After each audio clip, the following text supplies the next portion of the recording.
Aga ng kaibigan ko, nagwawala. Sinugod niya yung alaga ng kaibigan ko. Ayan ay sister-in-law ng alaga ng kaibigan ko. Ganito din dito, Lodi, sa ang mga alaga namin hindi pare-parehas ang mga ugali.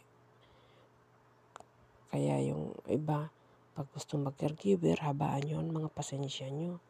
Kasi hindi po madalian maging caregiver, lalo na kung... Nung nasa Pilipinas tayo, mag-a-apply tayo sa abroad, tayong mag-isa lang.